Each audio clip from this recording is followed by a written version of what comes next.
Karena jika kalian salah dalam memilih job pekerjaan, kalian akan menanggung risikonya di kemudian hari.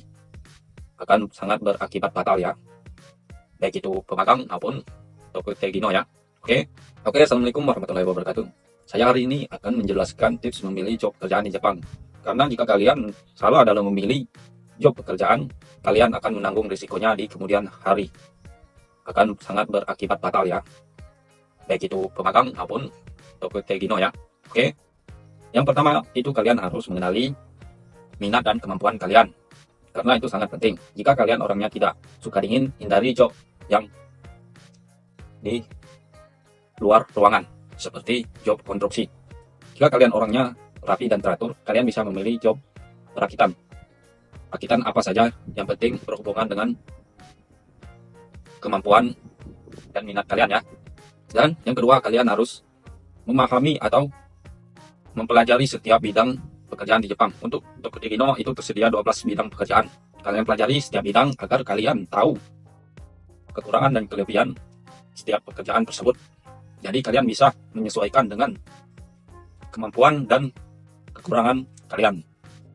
Dan yang ketiga itu kalian harus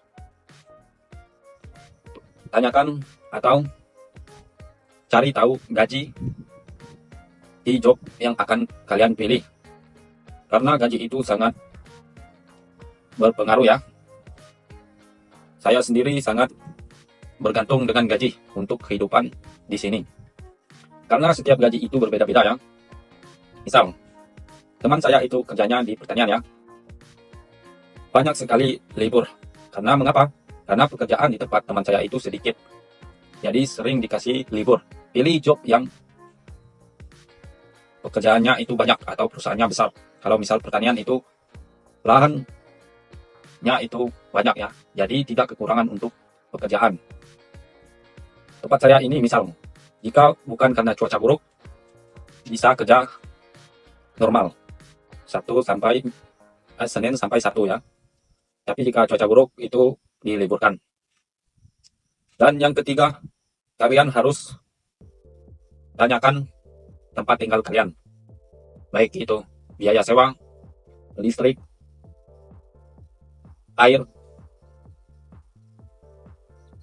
tinggalnya berapa orang, karena itu sangat penting. Yang pertama itu biaya sewa. Semakin tinggi biaya sewa, itu akan mengurangi jumlah gaji yang kita terima. Semakin besar biaya listrik dan air, semakin besar potongan gaji kita. Jika kalian ingin sendiri tinggalnya, kalian bisa tanyakan terlebih dahulu apakah bisa untuk tinggal sendiri. Karena tinggal dengan orang yang tidak sefrekuensi sama kita itu susah. Apalagi magang misalnya itu harus sabar 3 tahun ya.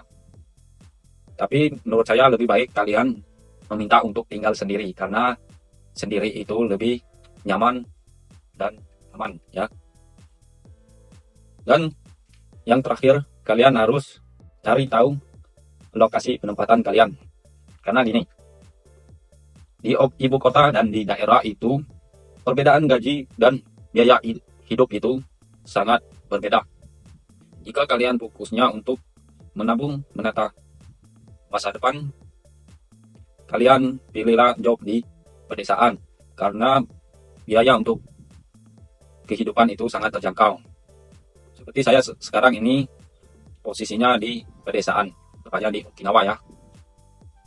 Dan untuk biaya sewa rumah dan lain-lain lebih murah dibanding di ibu kota. Tetapi kalian harus bersabar kalau di pedesaan, karena akses transportasinya itu tidak cukup mendukung, atau mau belanja pun jauh, harus diantar sama bos.